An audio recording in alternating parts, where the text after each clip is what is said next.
da Petrobras. Em 99, 2000, quando o Rasto chegou, o Rasto fez uma mudança no conceito de investimento na companhia. Ele passou a entender que as áreas de negócios, né, elas eram responsáveis pelos ativos delas, mesmo aqueles que estavam sendo criados. O que se dizia que a ideia dele era acabar com a área de engenharia, levando os pedaços da área de engenharia para dentro das áreas de negócio, para que as áreas de negócio cuidassem das suas obras.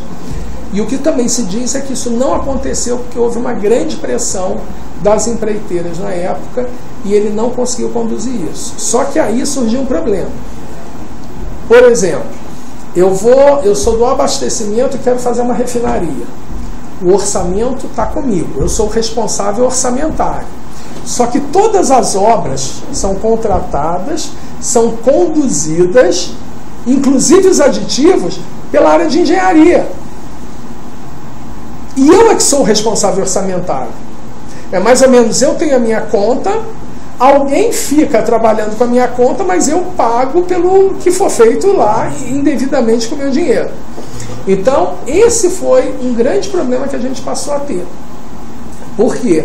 Apesar daquela obra, né, aquele ativo no final da obra ser da área de negócio, e aí ter uma justificativa do orçamentar com ela, ela não tinha ingerência sobre a diretoria de serviço, que estava conduzindo a obra, fazendo as contratações e isso tudo.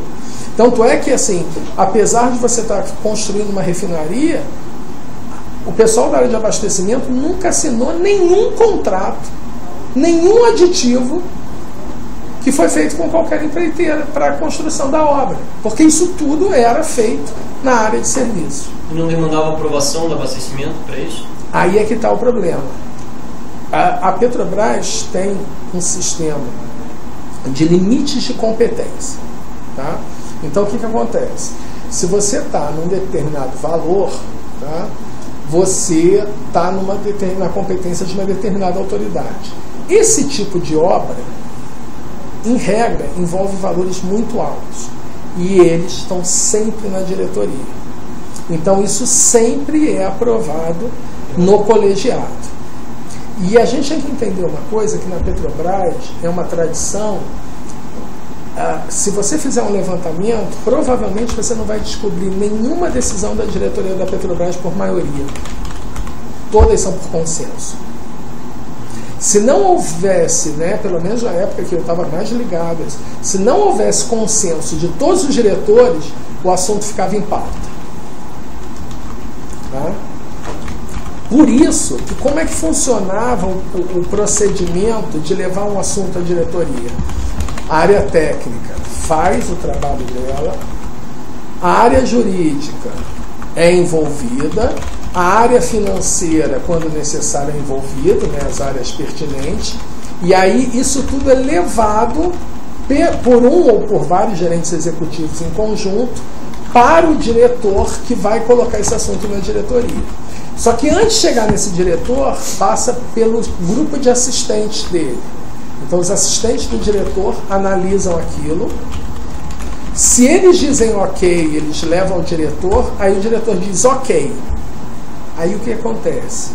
Vai para uma reunião de pauta que tem assistente de todos os diretores. Então, eles reolham toda essa matéria. E aí esse negócio, só quando tiver esse aval de todo mundo, é que vai para a diretoria.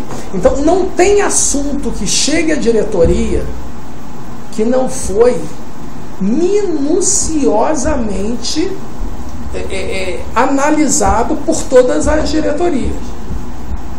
Existe uma reunião prévia à reunião do colegiado, no qual os assistentes analisam isso, fazem suas ponderações, levantam os seus questionamentos. Eu me lembro que teve uma pauta da Renesh, eu acho, que houve vários questionamentos de um assistente da área financeira. Então, enquanto não foram atendidos, explicados todos esses pontos, não pôde entrar na pauta. Mas dessa reunião prévia não participam os diretores? Não, são os assistentes dos diretores. Mas o diretor, quer dizer, o diretor que encaminha já viu o dele, né? Aí todos os assistentes olham e aí eles certamente orientam, não, mas eles dão a visão deles para o diretor para a reunião. Tá? O diretor, no caso, por exemplo, de refinarias, então se buscava antes um consenso entre serviços e abastecimento nos âmbitos das diretorias, para daí levar, antes de levar para essa reunião prévia, ou não? Em algumas situações, sim.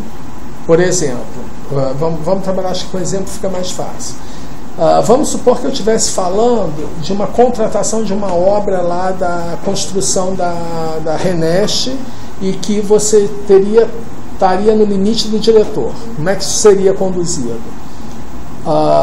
O pessoal da engenharia faria todo o trabalho, ouvia-se o jurídico e aí ia-se a área de abastecimento, porque tinha o orçamento. A área de abastecimento ia fazer as análises dela, que eram centradas na questão de orçamento. Ela não podia entrar nas questões de contratação técnicas, porque ela não tinha competência para isso. E aí, esse assunto, depois de debatido, chegado a um final, ia ao assistente do diretor. O assistente do diretor olhava, analisava, quando ele dissesse que estava ok, ele levava ao diretor. Aí o diretor disse ok. Aí esse assunto era levado a uma reunião de assistentes de todas as diretorias. E aí quando todos os assistentes de todas as diretorias dissessem ok, aí isso ia para a diretoria. Ok, já está praticamente aprovado. E para a reunião era praticamente chancelatória. Né? Tá. Porque o conceito sempre foi de aprovação por consenso. Tá. E aí, vamos corrigir aí. Então, eu acho que isso é importante a gente entender, porque vai pegar em alguns pontos ali da... Acho que, basicamente, eu falei com vocês, eu fui convocado para as comissões internas, tanto da Reneste quanto do Comperj. Eu fiz as declarações, então todas elas eu trouxe aqui. Né? Eu acho que esse assunto ainda está nesse depoimento, né? Sim, tá. Então, tá. E comissão que é essa? Comissão? Essas foram as comissões internas de apuração da Refinaria do Nordeste e do Comperj. Tá? Então eu apresentei lá todos os dados. Quando?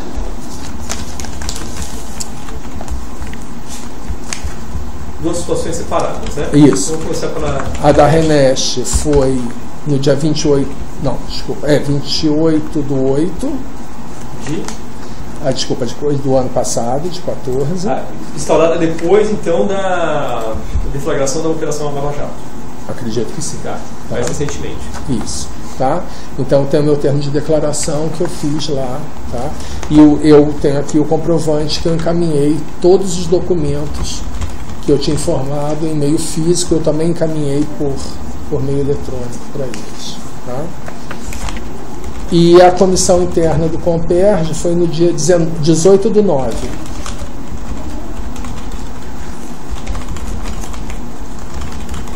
Por que o senhor foi convocado? Basicamente, o que me foi dito é porque no Comperj eu tinha muito pouco para falar, porque eu participei somente da criação do modelo de negócio, né, e eu saí da atividade do jurídico de abastecimento antes de entrar no processo de implantação.